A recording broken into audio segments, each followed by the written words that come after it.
Welcome to Oilers Nation Everyday with your hosts, Tyler and Liam. Down late, 97-29 to save the day. That's just every Oilers game ever. Let's get into it with the lead. Nathan MacKinnon is your national hero. Let's do our best Nathan MacKinnon just scored a massive goal at the Olympics impersonation.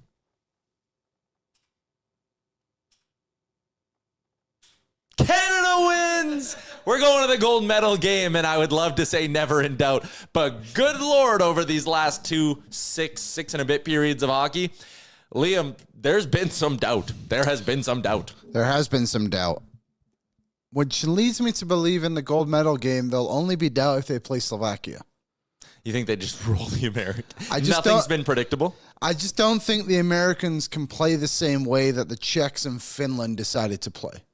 In the sense of, like, I don't think the U.S. is going to sit back and just wait for Canada to, like, kind of open up a little bit. I think they'll just kind of go toe-to-toe. You know what I'm saying? Yeah. Also, crazy tweet from Teemu Selanne, which could also be Greg Wyszynski. Was he pissed about the high sticking call? Beating greatest hockey country in the world and Canadian refs, oh, there you go, same night is impossible, I guess. Absolutely embarrassing. Penalty, 90 seconds to go in an Olympic semifinal. Okay. What a joke. I'm like, maybe I am just a bit of a homer on this side. I just think that was clearly a high stick. Like, am I nuts? I've never seen this much hand-wringing and complaining about the refs getting a call right. Yeah. And this isn't a hook or a slash where you can be like, we'll let it go. He high-sticked him in the face. Yeah. That's the easiest penalty in the world for an official to call. And if anything, the fact the ref waited another second and a half to call it probably shows he didn't want to make the call. He's like, God damn it. Oh, it did hit him. Shit. I also think, too, when you watch a lot of calls that are made, they're not always made in, like, the split second because they're not always so obvious. You know what I mean? That, again, like, they high-sticked him. What are we complaining about? I maybe I got to see it again. Or maybe I don't. I feel like I can picture it perfectly in my own head. But, like, he clearly called him in the face. Like, there's obviously the idea of, like, he's clearly not an embellishment. If you ever had anything thrown towards your face and you're not expecting it, you're going to react like that. See? Yeah, even you flinched there. I thought you were actually going to do it. I was ready to bat this shit out. Okay, let's just park this for 2 seconds because first off, we're coming to you live from the Sports Closet studio. Check them out online, sportscloset.ca, or if you want some fresh red and white gear, find one of their 3 locations, St. Albert Mall, Sherwood Park Mall, or Kingsway Mall. Shows also a presentation of Bet365. Download the app today. Use the promo code NATION, whatever the moment. It's never ordinary at Bet365. BVB says, some are saying it's because of the stick lifting. Okay. And listen, I think Andrew here kind of nails it. The Finns sat back for 40 minutes and had 17 shots in 60 minutes. Like, again, this wasn't Canada running around their own zone and then bailed out with, like Mulek said, it'd be one thing if it was an interference penalty. Yeah, if it was like Finland hemming Canada in, oh my God, they're about to score. But, like, one, game was already tied, game was going to overtime. So let's not act like Finland was on the verge of winning this game before that penalty and Nate MacKinnon scored late to tie it or anything. Like, game was already tied. Mm-hmm. They had scored. Yeah. What are we... Like, it's the most ridiculous reach take ever. And again, Canada will win gold and people will sit there and be like, well, how about the fact that maybe Finland could have killed the penalty, Liam? I mean, you can kill penalties. How about the fact both Finland's goals came on special teams? They scored on a power play and they scored shorthanded. Yeah. So and that Sam Bennett penalty, as much as he needs to be smarter, that was 2 guys tied up going to the net. Like, we could bitch about that. Yeah. I can see why they called it in real time, of course, but, like, I just find it very ironic that this is the argument from the Finnish side and the American side, it seems like currently, when Canada literally had to overcome the officials in the previous game when they allowed 6 Czech players on the ice for, like, 45 seconds or whatever it was, which, by the way, was an American official. Oh. If we want to get into this thing. Ooh. God, it's so silly. Like, the refs don't give a shit. No. They don't care. They are there, and if the IIHF or the NHL, both of them, whoever's running this whole show, thought that this was going to be a problem, then they wouldn't have made it this way. But they gave what is supposed to be the best officials in the world O'Rourke, one of the biggest games in history. What could have been, in the sense of like, it's an Olympic semifinal game. It didn't end up being that way, of course. Yeah. I mean, a historic moment for Canada because of how enjoyable it was. Ended up being, I guess. But like, they didn't just throw two guys out there as, oh, too bad they're Canadian. So no, they gave him the best, or who are supposed to be the best.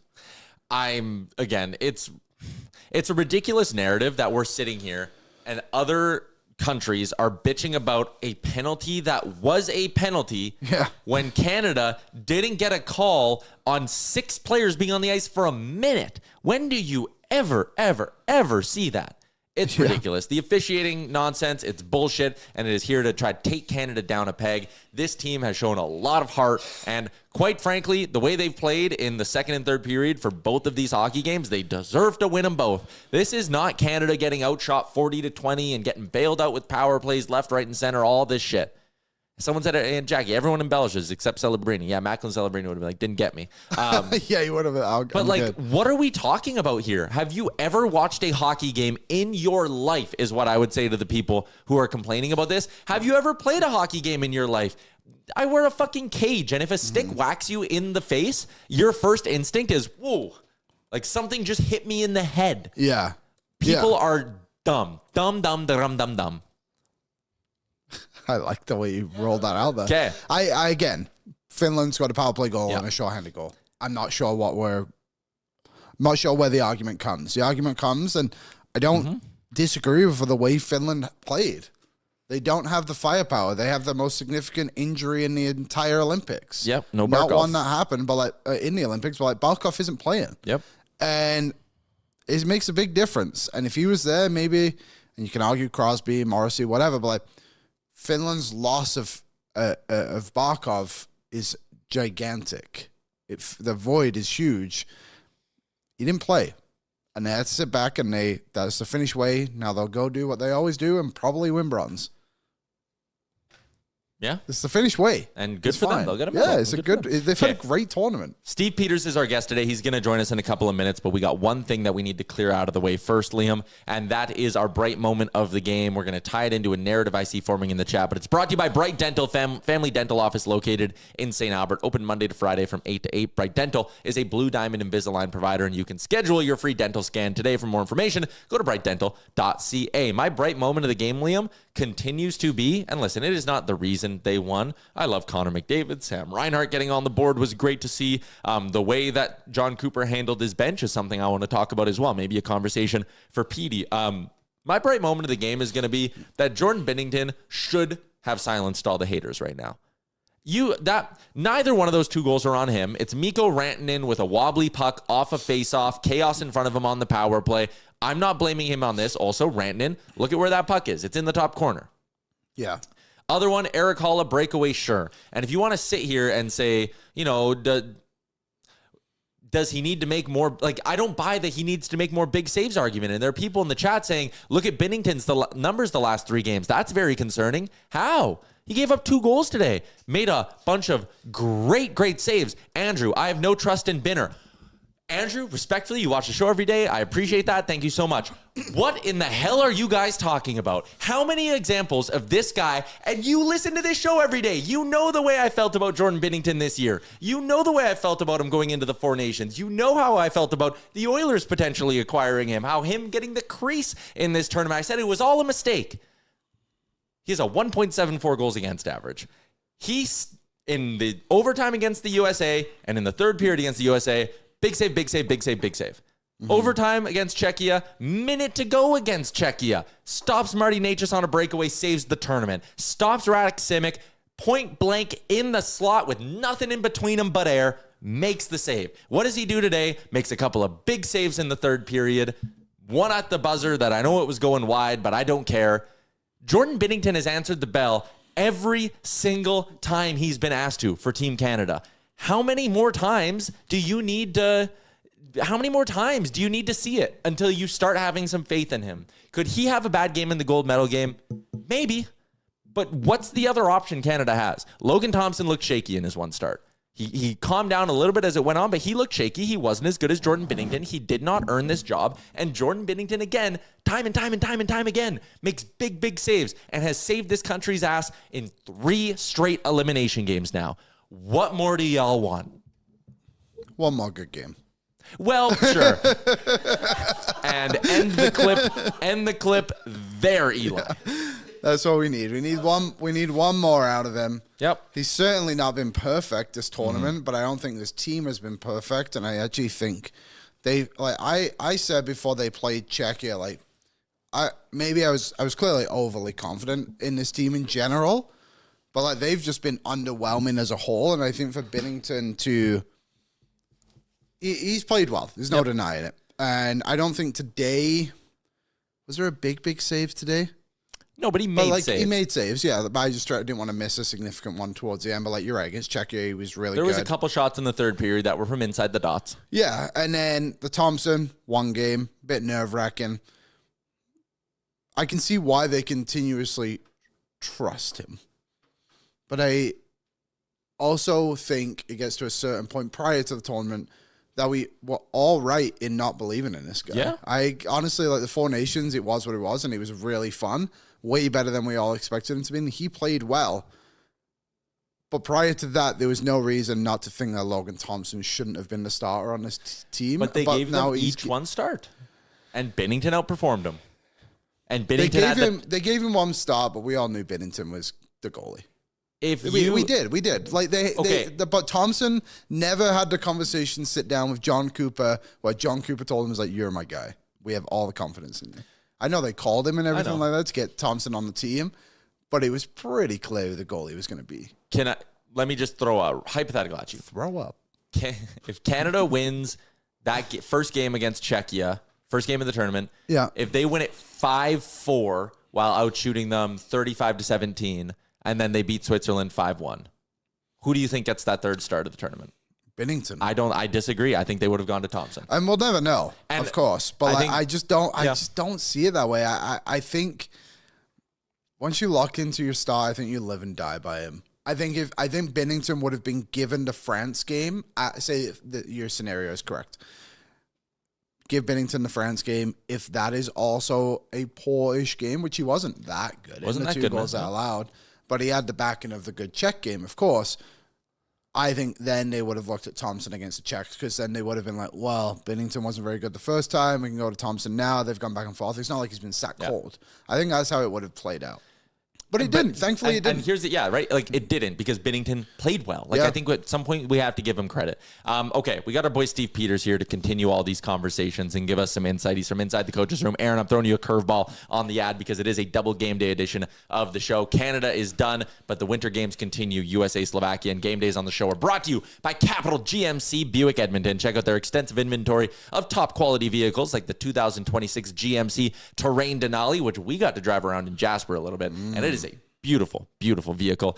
Capital GMC Buick is Edmonton's highest volume GMC dealer and the #1 pre-owned dealer in all of Alberta. They are also committed to the community, raising over $30,000 last year for the Stollery Children's Hospital. Check out the dealership, 975 134th Ave Northwest, or online at capitalgmcbuick.ca.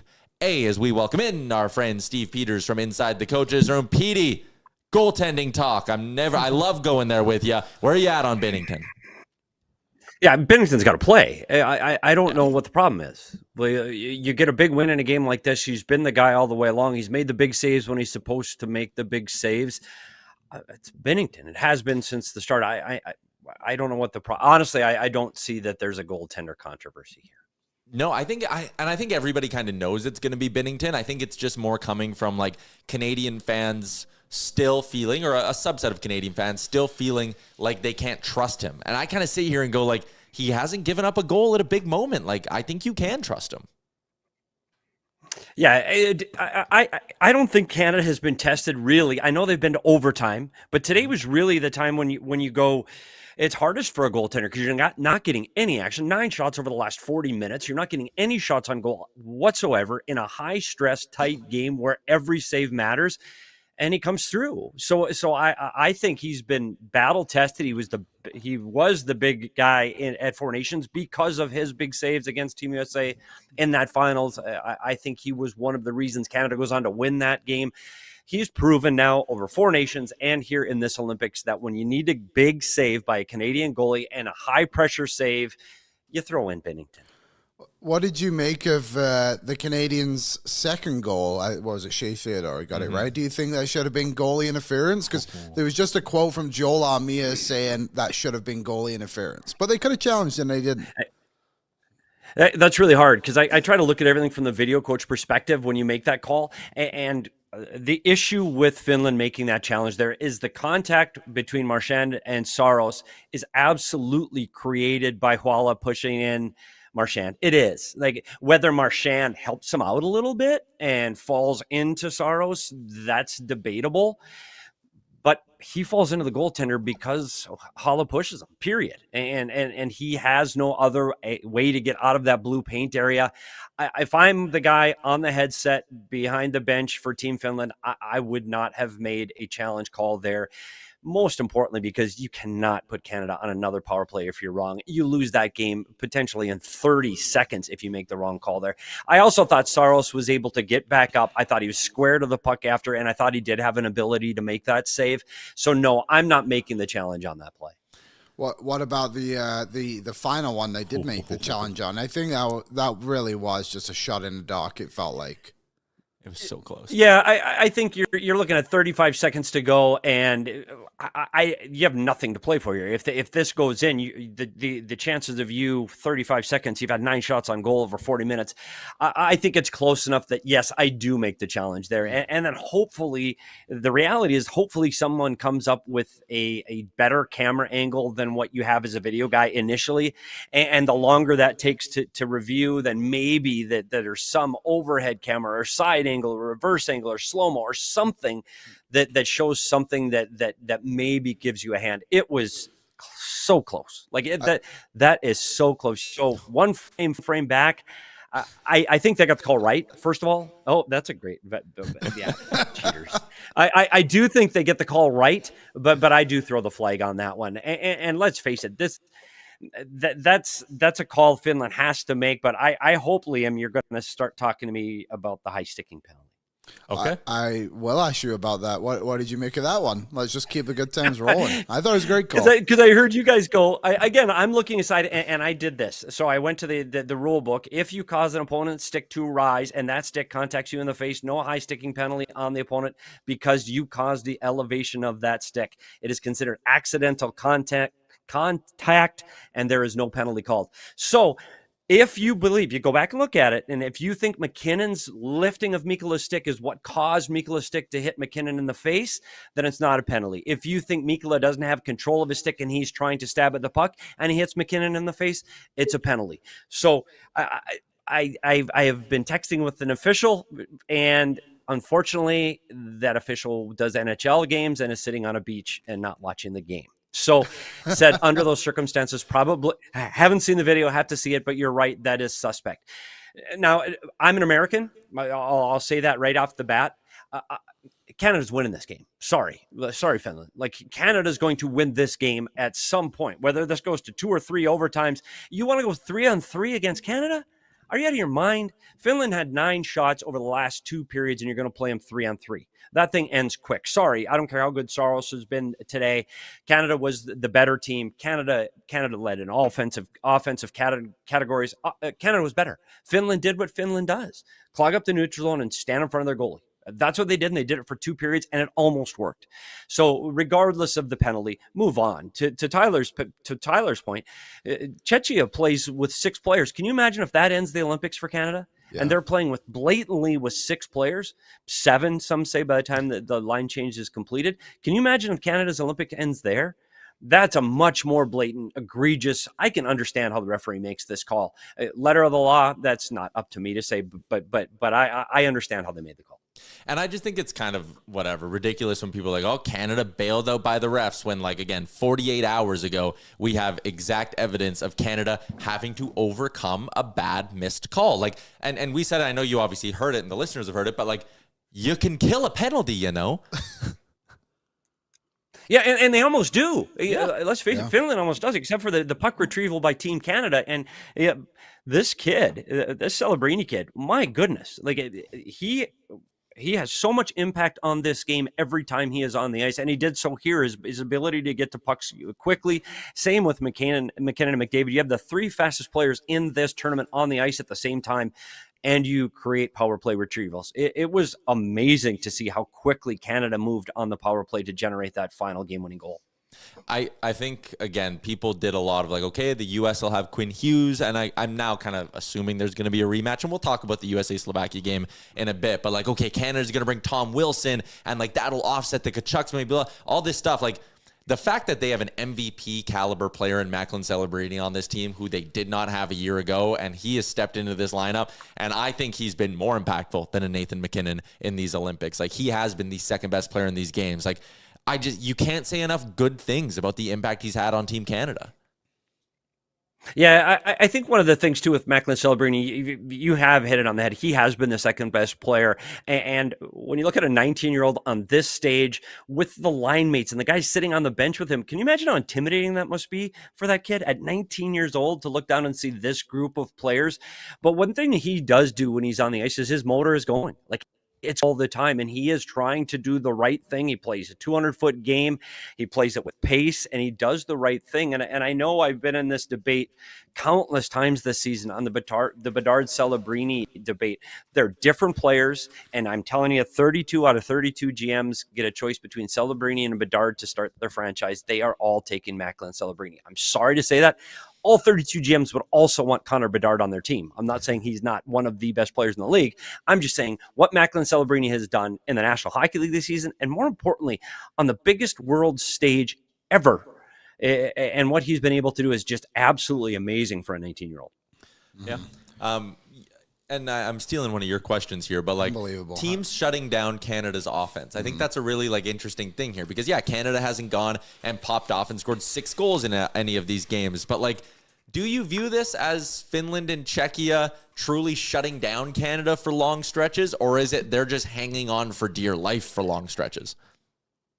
Yeah, I think this is what you expect from Finland. I do. This is how they play in all international competitions. They anticipate to be outshot, and they want to try to stay in front of you and just hang on. That's what you call it when you're playing against Canada. That's how I would coach if I'm coaching against Canada. It's hang on, get a goal, try to get a lead, and then hang on because Canada is so much better. And Finland, you look at Finland with all of their NHL players in their roster. Czechia is about half. I thought Czechia was one of the better teams in this tournament, but they're just not deep enough. The one thing with Canada and Czechia is Canada just keep going. You keep throwing your star players on the ice, all 4 lines over and over and over again, you're going to wear out Czechia. I think Finland, that's how they play. And they played it with NHL players, and they just tried to defend in front of their goaltender. They tried to stay between that speed, like MacKinnon and McDavid, stay between that speed and Saros as best as you can. That's why Canada can't put up those numbers, because everybody's just trying to defend them. And you're right. This is the gold medal game, if it is Canada-US, and I think most hockey fans in North America are hoping that it is. This is going to be an interesting style. And Liam pointed it out. USA ain't hanging on. Like the USA is not going to go, hey, we're just going to defend against Canada. So this will be the first time I think Canada's had to face a real offensive push, and maybe that plays into their favor. They can get the speed going through the neutral zone, get behind the Americans, and maybe that will help their game because I don't think the Americans are going to play like you've seen the opponents play against Canada thus far in this tournament. Yeah, that's what I was just going to ask. They haven't had an odd man rush, I don't think, in either of these 2 games. Canada, have they? Maybe one today, maybe 1 or 2 today, but like very, very few. But like you're right, that might benefit Canada if the game opens up a little bit. Yeah, you don't want to open up the game against this team. You don't. This is the fastest team assembled. I like the Americans. I think the Americans have a good, solid 20-man roster, but Canada has game-changing superstars. They have guys that you can throw over, single-handedly take control of the game. Americans don't have that. They don't have Showtime game breakers. Good players, really good players, elite players, some of the best players in the world.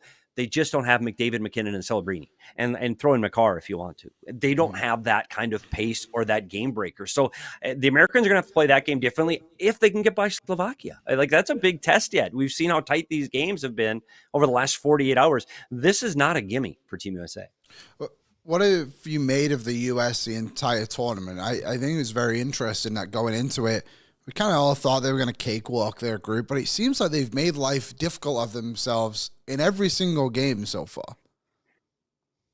Yeah, this has been tough. One thing Canada's done, they've got out to, other than today, they've been able to get out to early leads, and they just felt in control the entire game. The Americans haven't. And I think their first periods, they find themselves behind 2 out of the 3 in the opening rounds. Unfamiliar territory for a team like that. I don't think they had good starts. And you can't afford to have a bad start today, clearly, against Slovakia, a team that can score. I don't think they can defend as well, but they can score. So the Americans, I think, didn't put a complete game together until they played Germany. And that was finally, they were able to put a 60-minute game together. That kind of surprised me. I expected them to be structurally sound and just find a way to win. Maybe not the same way as Canada is winning, but I did expect them to be more dominant in the preliminary round than they were. And at this stage of the tournament, all those games are behind you and they don't matter anymore.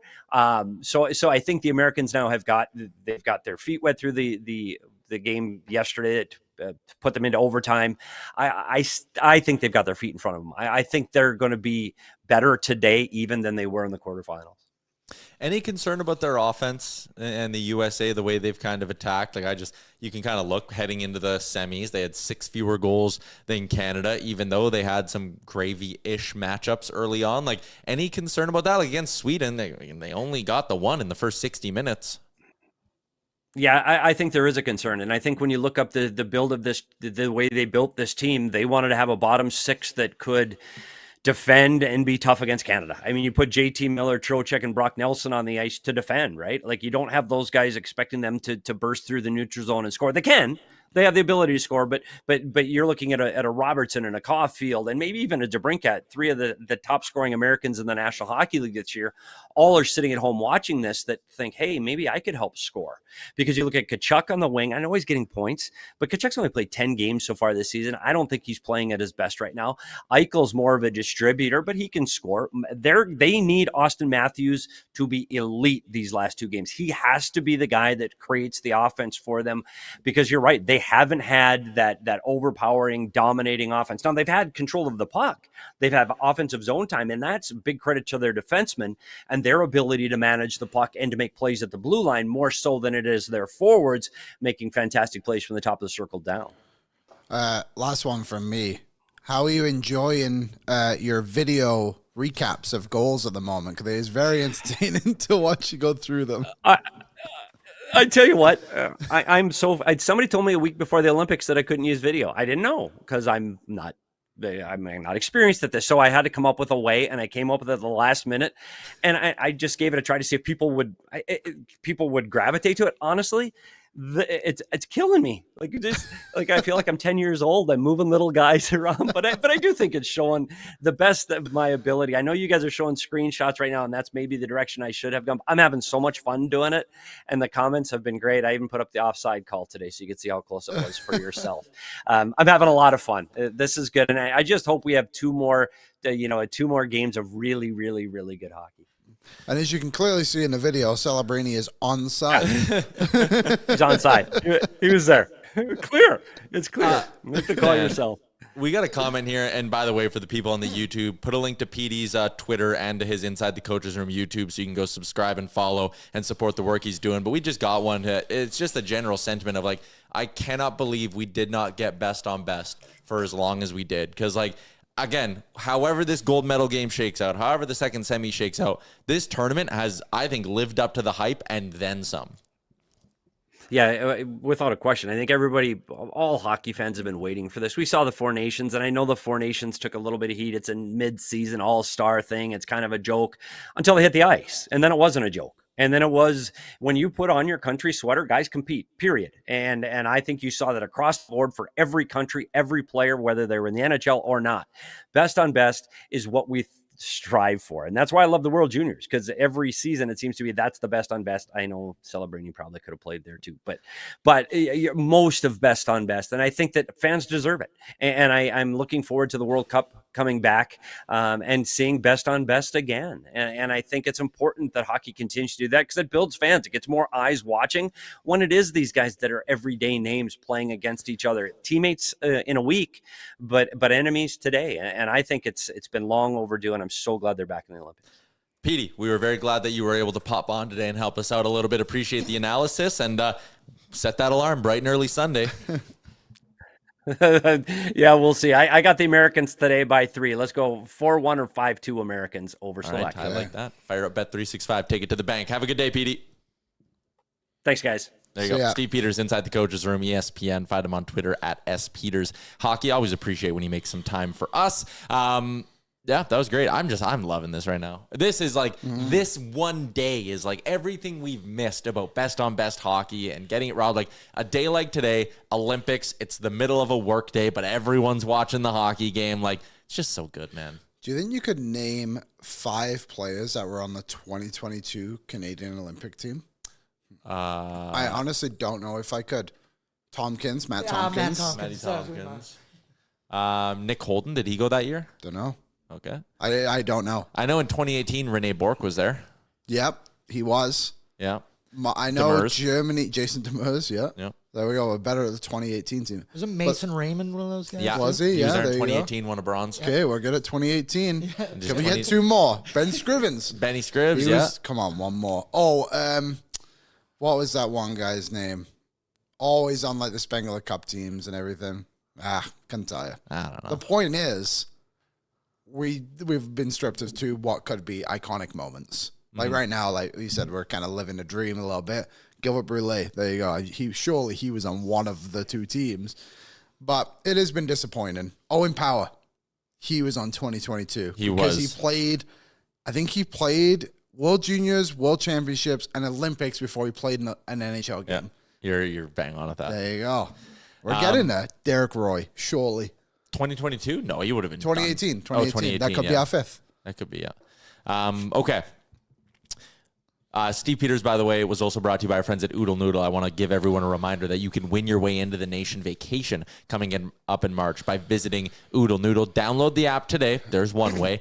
Go to an Oodle Noodle location. Get dinner tonight, but no purchase necessary. Just walk in the door, go to the ballot box, fill it out, put your info, boom, you're entered. And then, again, if you order some delicious Oodle Noodle, you can also get another entry as well. So you can win 2 spots on the nation vacation by eating Oodle Noodle. Tonight's an Oodle Noodle night in my household. Tokyo glazed double beef. Mine was last night. I mean, I went off the board. Ooh, what'd you do? I went with the Thai chicken salad. A salad? It was unreal. Really? Yeah. That actually, I like those words together. It was really, really good. I've been on a diet. I'm actually down 5.6 pounds. Good job. Thank you. Boy, Leon. Thank you. Do you have a goal, or is it just healthy living from here on out? Bit of both. I want to shave off about 20 pounds. Before the wedding. Yeah. And I know everything's gone down so far. I'm waiting for that uptick. It's going to come back. It's just the way it works. No, but like for a couple of days, like if you don't keep up, right? Like it'll climb back on you. So yeah, I've had and honestly though, it didn't taste like a salad. It was like just very refreshing. Did you put it in your calorie counter? I did. And was it like good? Like, yeah, it was like, I think with the sauce, it ends up being like 650 calories, something like that, which is pretty solid. Someone said, how many stone is that? I don't know. Do you know what though? In England, like you weigh yourself in stone. Sure. So like when you grow up, it doesn't feel as bad because the numbers are so much lower. Like you never really get that high. So when you turn to pounds, and all of a sudden you're like, oh shit, that's a lot of pounds. Feels a lot. Sounds like a lot. It feels a lot worse. You've lost 0.35 stone. Yeah, there you go. And then that side of things, it doesn't feel as good. When now it's like, oh, I've lost 5 pounds. In England, if you lose 5 pounds, you're just losing money. So I want to gain weight in stones, lose weight in pounds. Lose weight in pounds. Yeah. I feel All you. grams. It's 1 pound is 14 Or 1 stone is 14 pounds. That's the conversion. Okay, there you go. All right, Eddie. Oh, no, that's just a tweet someone sent me, not a comment. I don't know, man. People want to bitch about calls and all of this stuff, but like Canada's been the better team. Yeah, I think it's fun in the sense of like we're able to have these conversations about like were the missed calls, but I think as neutral hockey fans, we should be able to cancel both incidents out. Yeah, Canada almost got eliminated, but overcame it. Finland weren't really given a chance to overcome it. That's probably fair to say, but like they almost killed that penalty too, and it just took quality from Canada and some of the best players in the world to connect. Because wasn't it Celebrini, McDavid, MacKinnon, right? Two of the three best players in the tournament so far. So I don't know. I don't think it's something that like we'll look back on and be like Canada only made it through because of it wasn't even a phantom high stick call. It was like based off if you think Mikkola had control of his stick or not. And I would say he didn't. He had one hand on his stick, and MacKinnon didn't. Like, the way it kind of comes up, I don't know how much MacKinnon really affected it. You know what I mean? It felt like it was kind of swung in the direction. So it's unfortunate for Finland. I can understand why they're upset about it. But at the end of the day, his stick slapped MacKinnon in the face, and you force the official to make a decision. Finland played great. They played a really, really good hockey game for 57 minutes. Honestly, 59 minutes. And that final minute of when they scored, it was just unfortunate timing. But I think they should still be quite happy with what happened to them this tournament, in a way. And maybe something that like I definitely overlooked coming into this medal round and quite frankly into the tournament as well is just like how close these games are going to be. And I think it's also illustrating like how thin that margin is between like the best NHLers and other pro players, especially when you put national pride and you get that extra jump out of it. The ice being a little bit smaller, I also do think helps teams like Czechia and Finland clog up the neutral zone and stop Canada off the rush. So like, again, Canada has played good enough to win all these games, but like respect to Czechia and Finland, man. They pushed, and you look at the anatomy of an upset. It's what they always say. What needs to go right? What boxes need to be checked to pull off an upset? You need great goaltending. Dostal. Get one early. Yep. Get one early. Get a bounce. And then the final kind of box is get the last bounce. Yeah. Like both these teams have brought it right to the finish line. And if Finland sneaks one of those pucks past Jordan Binnington and one of their 3 shots in the third period, and they were all decent-ish looks, or if they get a little bit more of a stop from UC Saros, one more stop from Saros, that game goes to overtime. And against Czechia, right? If they score one of those 2 looks late, this thing's over. And we're talking about what are we doing? A National Hockey Summit again about why Canada, like, again, that was Martin Necas on a breakaway. That wasn't a nobody in that Czechia game. Like, that was a guy who probably should score that and is probably having nightmares about the fact he didn't score that. So, yeah, I don't know. Couple other notes from this hockey game. John Cooper made some tough decisions in this one, and I'll say he made some great decisions in this one as well. Sam Bennett makes that mistake where he takes a penalty. I'm frustrated in the moment. I'm saying he shouldn't play another shift. I think when you go back and watch the replay a bit, it's like, okay, maybe it wasn't the best call in the world, but like John Cooper gives him a chance to redeem himself, and Bennett does that. He seemed to have found a line there, the all bangers line of Marchand, Bennett, and Wilson, and they created, like they had some really good shifts for Canada. They were trusted with a D-zone draw. I know Mike Johnson noted on the broadcast, like if the faceoff's on the right side of the ice, they were going MacKinnon on the draw. If it was on the left side, they were putting that Bennett line out there and having Sam Bennett take that draw. So he found a line in those 3 that seemed to have worked, and he rolled with them. He also made what I think it's fair to describe this. He made a tough decision to bench Drew Doughty. That's the right decision. The right decision, yes. But I think there might be some coaches who sit there and go like, "Ooh, I got to keep playing him. He's Drew Doughty." No, you don't. He hasn't been good. He played a team low 1 minute and 26 seconds in the third period. That's honestly the only roster decision I sit here and I'm now still questioning. I would have just brought him and used him as the extra D-man, which maybe he would be if Morrissey was healthy. Yeah, someone posted, I think it was Scott Wheeler, said he's like, is Morrissey that hurt? Like, he skated the other day with Parayko. You know what I mean? Like, I just find it very interesting. I don't know. I guess maybe Doughty's experience in this game from the bench when it's all said and done was maybe a bit more beneficial. With Crosby being out, I understand all that stuff, but I don't know. I think you can see the end of Drew Doughty coming. Unfortunately, he's been an awesome player. Don't get me wrong, but yeah, I think more was expected from him, and I just think there was players who should have gone ahead of him. If Morrissey was healthy, we don't even know if he would be in the lineup. So I guess that's part of it as well. So he's been a good player to have. But yeah, Brad Marchand, on the flip side of it, he showed up to the tournament. What a game. He was a gamer tonight. Really, really good game from him. I thought that line, like you said, was really solid, and hopefully can give them a better momentum as well in a next game, whoever that may be against. If it is against the U.S., I wonder how much he goes up against Tkachuk and Brady, just in the sense of, like, can he sway them off their game a little bit, especially Brady? I think Matthew's a bit more matured, but maybe you can get Brady a little bit. Yep. You know what I mean? Yeah, that line was good. Sorry, I was just looking at a couple of numbers here. Canadian players who had multiple shots on goal in the third period of this one. Nate had 2, obviously scored. Theodore had 2, scored. Makar had 2, Celebrini had 2. I mean, we've already heaped praise on Macklin Celebrini, but 8 shots on goal, team high, double what any other one of his teammates had. Both McDavid and MacKinnon finished the game with 4. Celebrini was exceptional. I thought Mitch Marner was really good again in this one. He was buzzing. He was generating. He almost got a goal. Like, again, guys can have good games without getting on the score sheet, and you can praise them for playing well, even if they don't get the final bounce and don't score. But I thought Mitch Marner was really, really good. And again, Mike Johnson made the point of, like, this is a team of star players. Like, we should have more of them step up, but the depth was solid tonight. Well, I think it's interesting. Connor said in the chat, Canada's so deep, a new guy keeps stepping up for them every game. That's their superpower. Which is good.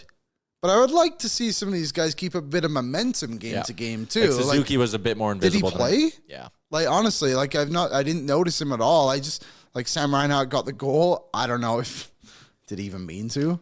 Like, I feel like you go to the net, get a bounce. Fair enough. I will not doubt that. Absolutely. He was there for a reason, but it almost felt like McCaw found his stick more than, like, you look at the last game, Suzuki found that puck.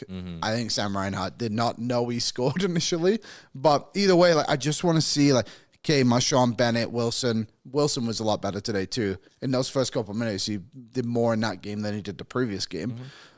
Let's go into the next game now. Let's build it again. And it can't just be McDavid and Celebrini, and then they load up with MacKinnon. Yep. Like, it's kind of pissing me off, to be honest. Like, I actually want to, they're not doing it now, but I understand why and everything, but, like, Celebrini should be on his own line, too. Like, it should be MacKinnon, and I understand his injuries and all that, and, like, it was suspected injuries, I should say. I think Celebrini's been so good that it's not just McDavid. It's Celebrini that's also making the plays, and I think he could push Canada over the line, but I also totally get why they're playing together. I'm not messing with it now. I'm not messing with it now either. I thought today they might have. They did shake up things a little bit. A little bit. I also think we're going into it's one game for the gold medal. Agreed. Connor might play 30 minutes. Yeah, it is fun. And MacKinnon got the goal today. And it feels like it's been a bit overshadowed in a way because of this penalty. But he stepped up and he scored, and McDavid set the record. Yeah, he did. For most points by, what was it? You say it better than I do. Most points in an Olympics with NHL participation with 12. He breaks Teemu Selanne and Saku Koivu's record of 11. So Connor McDavid, it's gravy now for him in terms of the personal accomplishment, but I think he would trade all 12 of those points for a gold medal on Sunday. Yeah, totally. And I'm sure he'll get 2 or 3 more. Allow me to plug 2 events, everybody. Sunday, we are going to be at Greta. It's open, baby. 6:10 puck drop. We are doing... God damn it. What? Don't you just wish you were on the Eastern time zone for that game? If it was an 8 a.m. puck drop and 10 o'clock Eastern, I think everyone would have been happy. But obviously, closing ceremonies, all that stuff. It's the final event of the Winter Games. So I get it. Yeah. This is it? I believe so. They usually do make it the final one. Oh, wow. But Daily Face-Off YouTube. Liam and I are going to be live on our YouTube here, Oilers Nation and DFO, doing our gold medal watch along for that one. You got any friends joining you at the bar? You got anyone coming? I'm trying to convince a few. At 6 a.m.? Told them. I'll be honest. If we weren't doing a watch along, I'd probably sleep in until the end of the first game. No way. 100%. You're insane. I don't believe that for a second. I wouldn't get out of bed, I'll tell you that much. But not in a way of, like, you're right, maybe I wouldn't sleep all the way in. But I'd, like, put it on my TV, but I'd still be in bed. But it'll be good to get up for. I've not experienced a gold medal game. Actually, Sweden was gold medal, but that was like 4 a.m. And it was awesome. Yeah, but I I'll be recommend there. the bar. 6:09. No, I'm kidding. That's fine. I'll be. Don't worry. I'll be there at 5:30 to set up. I'll do it. Don't worry. Yeah, I mean, I'm excited, honestly. At first, I was low-key like, oh, my God, we have to sit here and, like, go to the bar at 6 a.m. Like, but now that it's, like, my juices are flowing, I'm so emotionally invested in this team, it's going to be easy for me to rocket out of bed at 5 a.m. and pin it downtown. So I'm fired up.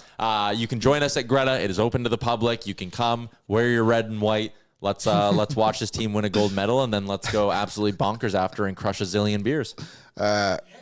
Yeah. What's that guy's name? Garish? Are you Canadian? No. No. They won't even give Liam a passport. No, I don't. Permanent resident. Permanent resident. Landed alien. I prefer. That's what they call us. Do you prefer? You No, I do not prefer being called a landed alien. I don't even call you British. Buff Snelda said 3 a.m. for me. I'm getting up for the game. Where is it 3 a.m.? Hawaii? Must be in Hawaii. All right. Yeah. I just haven't had the same energy since the 02 2010 Olympics from Shuda. Okay. 02 and 2010? What about 2000? Well, you weren't alive. Shoot. Shooter's 17. Someone said, you're our landed alien now, Liam. Thank you. Yeah, Shaku 3 a.m. in Zulu. Hawaii. Same. Damn. Naeem's in Hawaii, too. That's good living, though. If it's 3 a.m., Stay up. I think it's a stay up. I think 3 a.m. is the line of do you stay up or go to sleep? 2014 was that not 3 a.m. or 4 a.m.? I think it was 5 a.m. I think it was 4 or 5. I think it was 4. Let's say it's 4 because I remember we stayed up. Yep, me too. We stayed up and then I fell asleep because the game wasn't that close. It was so dull. It was so boring. Yeah, I fell asleep. Me and my buddies woke up. But yeah, I think we were all like dozing off during the game. Yeah, the bar's open to anybody in Greta. Come on down. Who keeps asking? Shoot him again. Who obviously won't be there, but Yeah, Shooter, we know. you can't keep doing this. If you're coming, you're coming. And we'll say hello to you. Someone said you're normal. Someone says it depends on your normal bedtime. Yeah, 4 a.m. though is like even if you fall asleep at midnight, a nice 4 hours of sleep and then get up for the game, that's still doable. That's fine. That's kind of the rule I use for flights too, is like 4 a.m. or later on in the morning, then like I'm sleeping a little bit. Earlier than 3, I'm grinding so I can sleep on the plane. Either way, that's neither here nor there. Let me also tell you guys about another event that's going to be happening in 8 days. It is Brunch for Ben next Saturday at the Matrix Hotel. Always a fun event. NationGear.ca. If you want to get your tickets, and I mean, if you go and look and say like, whoa, like $70, what am I getting for $70? You're getting a lot. That is going to be your buffet breakfast. So you get that. Also, it is a donation to the Ben Stelter Foundation. You get access to the PGX mini golf experience where there are more prizes to be won. The buffet is valued at just over $35 a plate too. So again, that factors into all of this. 10 entries as well, or sorry, I'm reading from the wrong part of this. Your individual ticket, PGX Mini Golf swag bag, which includes a $10 gift card in there, your brunch buffet, you get to sit at the Nation Citizens table, and you get an automatic entry into the raffle. So you get a lot for that $70 ticket. Children's tickets, $30. That comes with a whole bunch of stuff as well. Children under 3 get in for free. Matrix Hotel, nationgear.ca. If you want to get in, you can also bid on one of our auction items, which is a lunch with me and Liam. It's currently sitting at $400. Oh, and Aaron. Aaron will be there the show too. too. Yes, Aaron will be there. It's lunch with the ON Everyday crew. Yeah, Liam, Aaron, you're in the description.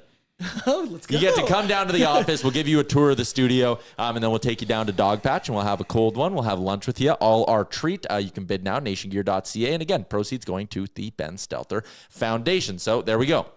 Get on that, nationgear.ca. Anything else? I have my golf finals this Friday. Tonight. Next Friday. Okay. So The you will night- be hungover for The night before. But I've worked my way out of the pancakes. I'm looking good. Okay, you're in a good spot. Yeah, I'll be in the final 4. Everybody go Not the follow good the one. Instagram. Yeah, we have an Instagram. So yeah, that'll be exciting.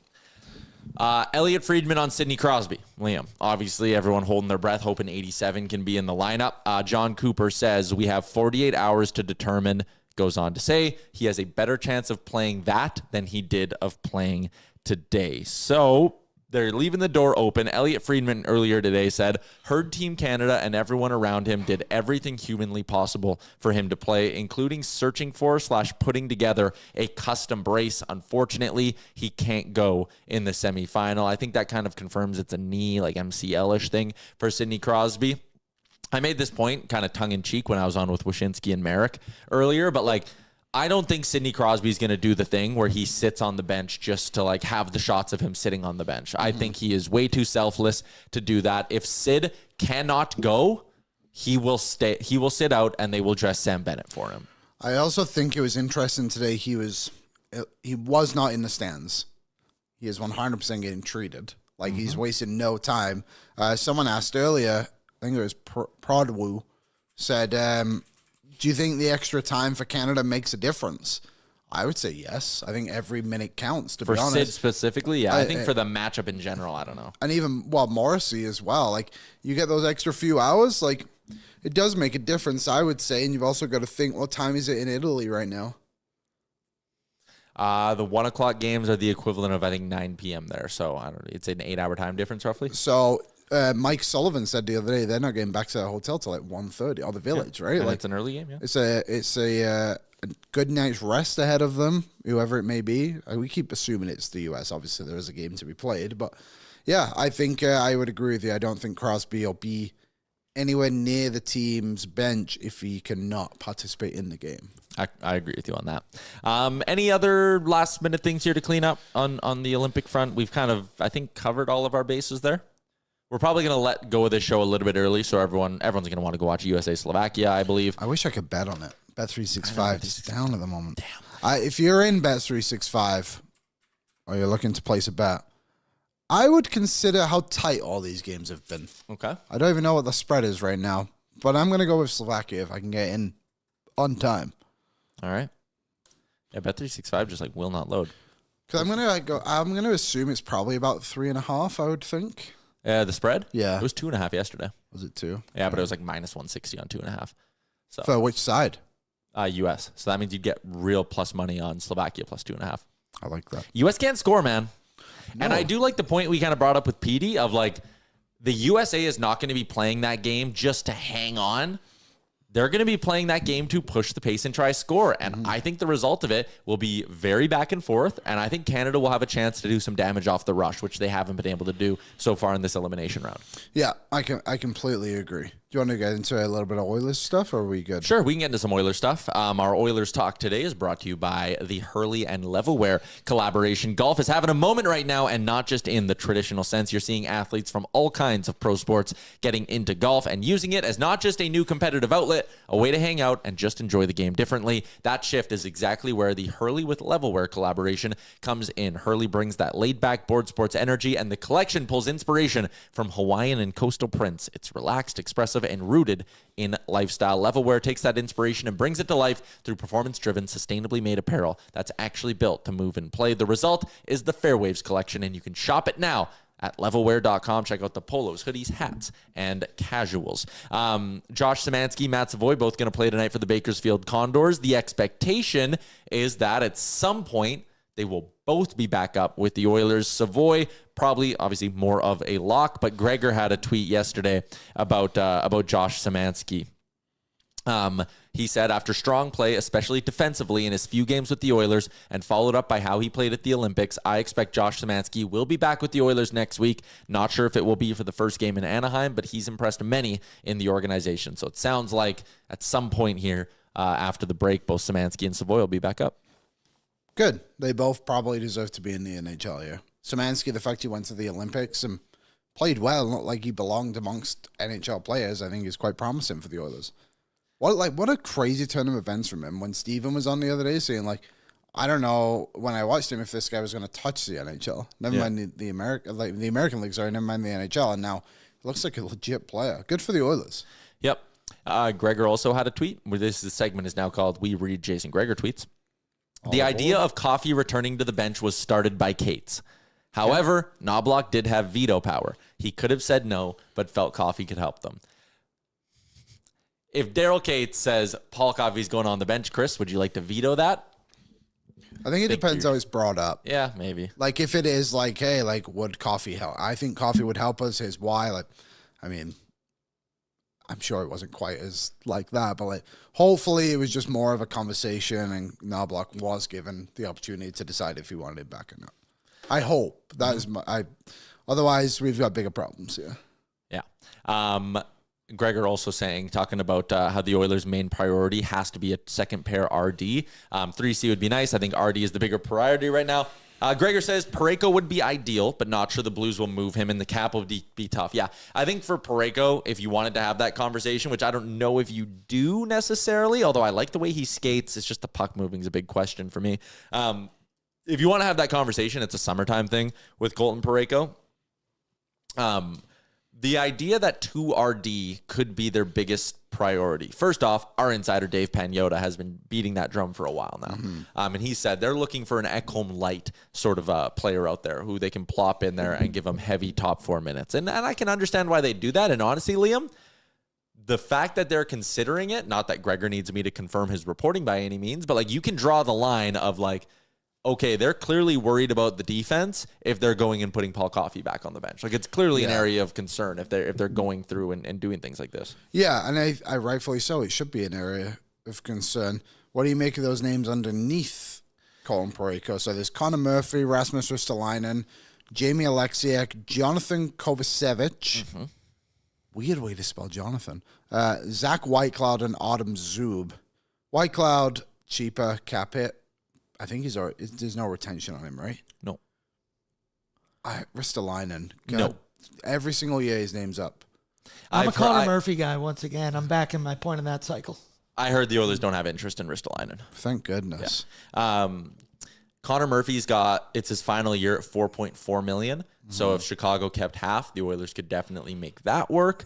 Jamie Alexiak, I like Alexiak, but again, he's a left shot who plays the right side. Do you want a blue line full of lefties? I don't know. So I don't know if Alexiak's a great fit. $4.6 million final year. They would have to keep half of it. Kovacevic is interesting just because he's got term on him, right? Like he's just starting a 6-year extension, I believe. But he has 4 more years after this one. Sorry. So he's just starting a 5-year extension. 28. Right shot, $4 million, full no move. So that might be a little bit of a problem there. He'd have to waive to come to Edmonton. That one seems like a bit of a long shot. Artem Zub out in Ottawa. I like the player. Partial no move. 1 more year at 4.6.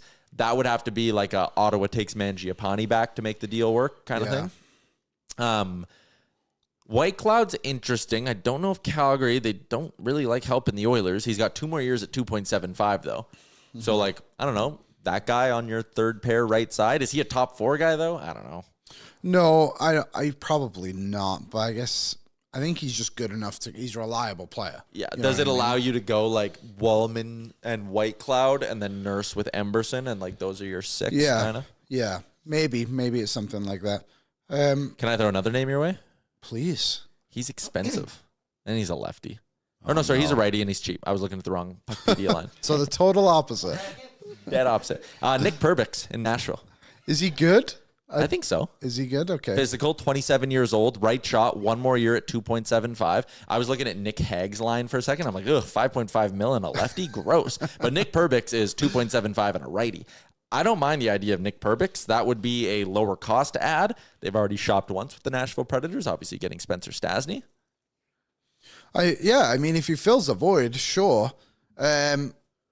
I don't know a lot about Nick Perbix. He was on Tampa Bay, right, before? But I think if he can be a cheaper ad, it's the thing. Like this is where the Oilers need to shop a little bit. Parayko, I just don't really understand. Like you said, that feels like something that would happen more in the summertime than right now. That would really take a lot of moving to get him, unless somehow you convince Trent Frederic to go back home.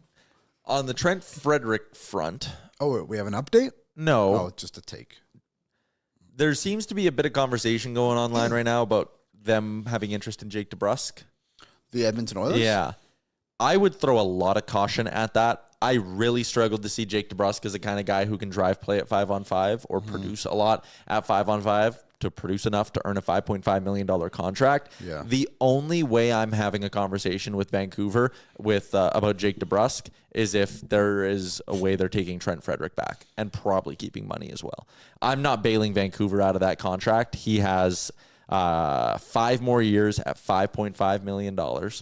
Again, if Freddie's going out the door and you're punting on that experiment, Freddie 1-for-1 for DeBrusk, I almost still sit there and go like, well, I just think like, it's extra money. Has your problem improved? I don't know. Yeah, I Like, feel if like DeBrusk they're isn't an different, answer, yeah. right? Yeah, like they're just different players. I don't think.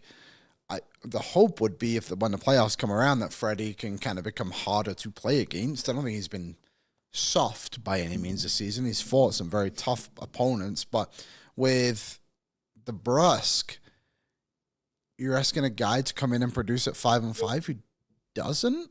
Yeah. So I don't know. Does your problem get any better? Are you just getting the same out of Mangiapane right now that you might get out of DeBrusk? I think DeBrusk is a better player, but like just in the sense of like production wise, like where's he going to go? I do think it's interesting too how when we talk about like, so say they get DeBrusk for example, they can move Podkolzin down the lineup. Yeah, that's like fair. Podkolzin can be a useful player in the bottom 6, or Nuge can move down the lineup a little bit too. I'd be very interested in these three or four games that they come back to. How the lineup is, to be honest. 14 days, 2 weeks from today, trade deadline. Prepare yourselves. Jake DeBrusk, even strength goals over the last few years. So this year, he has scored 13 goals in 56 games, 11 on the power play. Yeah. Okay. Last year, he scored 28 goals in 82 games, 14 of them on the power play. So 14 even strength goals. 28? Okay, that's fine. 50% of his offense. That's good numbers. Year before that, he scored 19 for the Bruins with 2 of them on the power play, so 17 away from the power play. Year before that, 21 away from the power play. Year before that, 22 away from the power play. So like he has shown he can do it, and maybe playing with a Leon Draisaitl allows him to, consistently produce more at 5-on-5. But you would, again, I will do it I will have the conversation. But my first question to Vancouver is, are you willing to take Trent Frederic? If they say yes to that, then I'll sit there and go like, all right. Yeah, there's not really another piece I would want, unless it was just like retention and then they talk about Mangiapane, for example. Yeah. I don't know. I can't think of anyone else. Yeah, if they kept 1.9, so DeBrusk is 3.6 for the remainder of his deal, and then took Mangiapane this year, I would let him out of that. To be honest, even if they got it down to $4 million, I think I would consider it. That's still a good contract if he can get his feet moving again. I want the Oilers to get out of the if column. Like, we need some things that we're going to know here. And that's what I mean. Like, part of my motivation of getting out of a guy like Mangiapane is so that this summer you have an extra 3.6. Would you rather have money for a $5.5 million player, or would you rather have money for a $9.1 million player? I think I know my answer, and I'm not sure if the idea of even having Jake DeBrusk at $4 million is enough for me to want to move out that cap flexibility you could have in the summer, right? I would completely agree. So, I'm with Gregor. They need a defenseman no matter what. I think they will get a defenseman. I want a forward add too. I don't think it'll be all that significant. What about the guy that scored today, Eric Holla? Hall of Famer. Squala. Yeah, I would take Eric Holla. I'd take Eric Holla. We've talked about him actually before. Yeah, I think I would be a fine player. Guys, where's the US game? I can't find it on these stupid channels. Go to the CBC Gem app. CBC Gem app is easy free. It's a free app.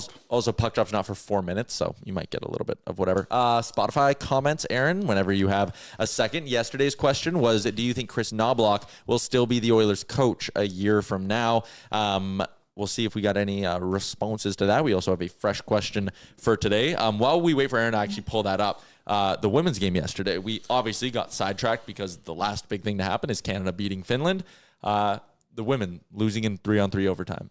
It was a beauty OT winner by Megan Keller. Unreal goal. I felt like Canada struggled to get things moving in the right direction in that overtime. Well, especially number 7. Laura Stacey, I think her name was. Yeah. There was one player, I'm not sure what she was thinking, to be honest. But disappointing result, but I think Canada They need to learn some lessons. They played a good game, to be fair, as well. They were pretty unfortunate not just to win that 1-0, but similar to Finland today, it's like you can only hold them off for so long, and it felt like that's what they were just waiting for the clock to run out rather than almost like playing hockey. Also, I hate the people who are like, you are paying for this. Oh, yes, taxes. We Sure. get it. Healthcare's not free either. God damn it. You know what else isn't free then? Walking on the sidewalk's not free, everybody. Nothing's free then. Like, yeah, no shit. Our tax money goes to stuff. Come on. I'm going to stop paying for Sportsnet and stop paying for CBC Gem. I'm going to opt out. Can I, on my taxes, opt out of CBC Gem? Yeah. No, I can't? Okay. And driving on the road isn't free, everybody. Yeah, we live in a fucking society. We have to pay taxes. Good Lord, everybody. My God. Okay, Spotify comments. Please get me off of this. Chandler is in, as he always is. Thank you, Chandler. I'd lean towards no. The question, by the way, was, do you think Chris Knobloch will still be the Oilers coach a year from now? I'd lean to no. Coaching is so volatile, and this team seems to cycle through coaches like crazy. The fact we're already at the point of it being a discussion probably isn't a great indicator for Knobloch's future. That is fair. Rowan is in. If history repeats itself, I'd say that he will not be the coach, but I have a sneaky feeling that we're going to make a big comeback from the boys and use that momentum to have a super entertaining and successful late season / playoff run. Wesley Cooper, thank you for commenting. I think it's ultimately depending on how far we go. But with all that said, I do believe he's still here this time next year. Don't get rid of a coach that brought you to back-to-back cup finals without substantial reasons. Exactly.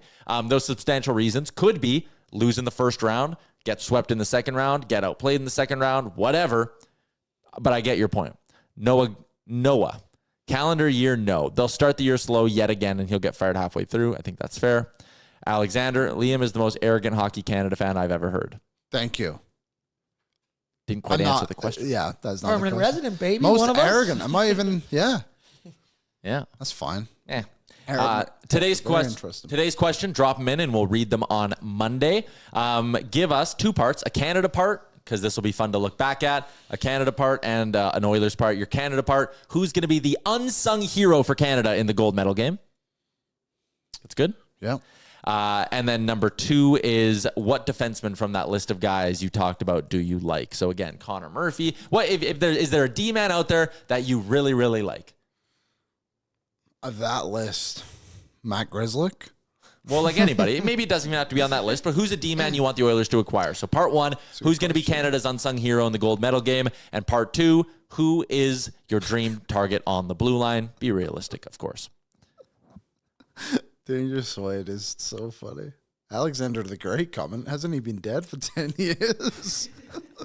At least 10 years. At least 10 years. At least 10 years. Last up, for our friends at Bet365, download the app today. Use the promo code NATION. Whatever the moment, it's never ordinary at Bet365. Aaron, can you pull up our prop bet draft when you have a second? And we will take one more look at how we all stacked up against each other in our mini prop bet draft for the winter games here, courtesy of our friends at Bet365. Someone says Justin Schultz. I want someone to love me from Connor Finch. I want someone to love me like Liam loves Matt Grzelcyk. I've never seen him play. Played against the Oilers. No, he didn't play. He didn't play that game. All right. Did Pasternak lead Czechia? Oh, there's going to be some searching involved. I here, hit isn't one. there? My Nature's one hit. He led Czechia in points? Yeah, I'm 99% sure of that. I guess I can look quickly. He did, Liam. He had 8 points, which was the win. Go. So that's plus 400 for you. Czechia better than Swiss They was. finished the same, so I don't know how I'll get a cash out on that. Because technically didn't. They do this in golf a lot when the opponents they I think tie. it's just a no bet. Interesting. And then Push, yeah. Timo Meyer, sorry. Yeah. Timo, famously from The Lion King. Mm-hmm. Timo led the team. So you got one minus or a push that, so you finished plus 3 units. I did not hit Pasta. I did not. I'm 0 for 3. I'm minus 3 units, so I'm probably coming in last. Draisaitl did lead Germany in points. He finished with 7 points in 5 games. That currently has him tied for 5th in the tournament. So Aaron nails that. Nathan MacKinnon to lead Canada in goals. He is currently 1 back of Celebrini, so that could still happen. McDavid to lead Canada in points. Duh. Crazy odds looking back. Yeah, that should have been an auto bet. That's on us. I can't believe that was the last thing we picked. I know. I can't believe I didn't pick more McDavid.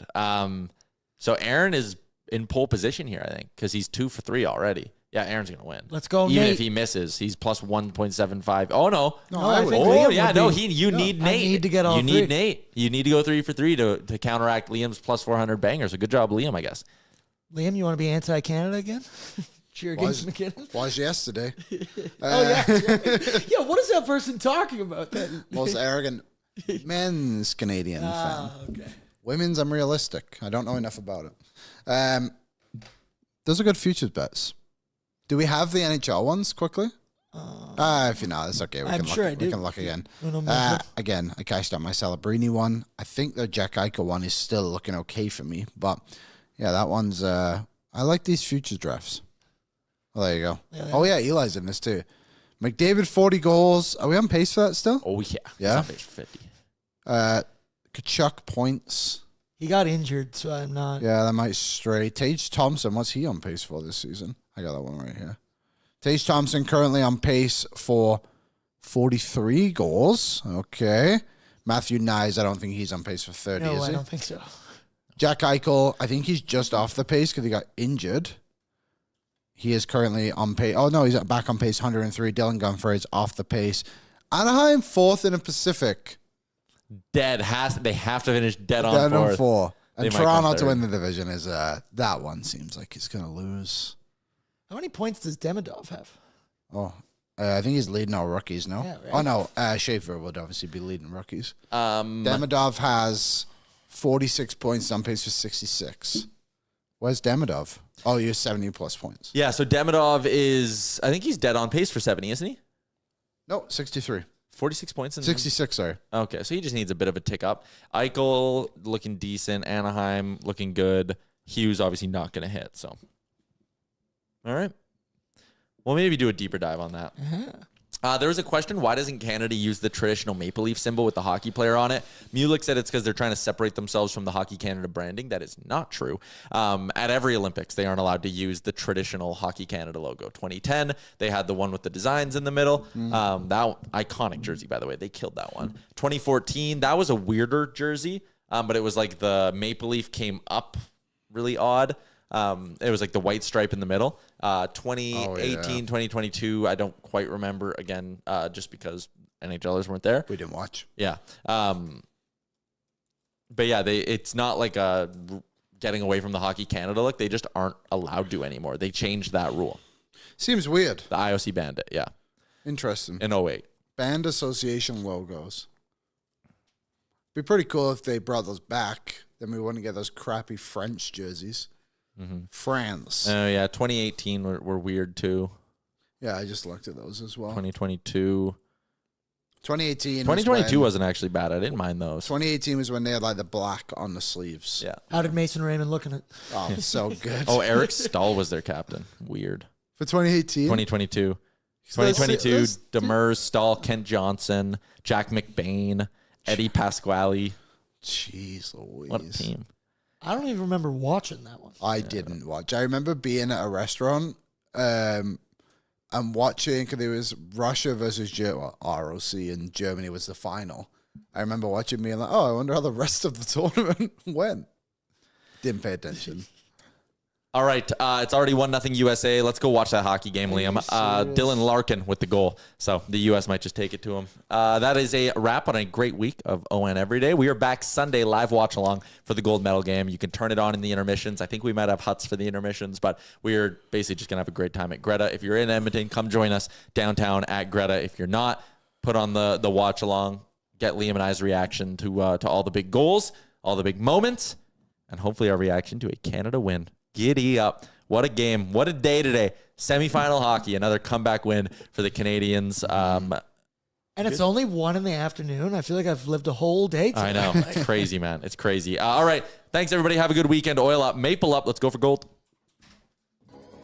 What's up, Nation citizens? If you enjoyed today's episode of Oilers Nation Everyday, make sure you hit the subscribe button here on our YouTube to not miss any of our content. We got you covered, from interviews, insight, analysis, everything you need to stay up to date on everything around the team. Hit that subscribe button so you don't miss a video.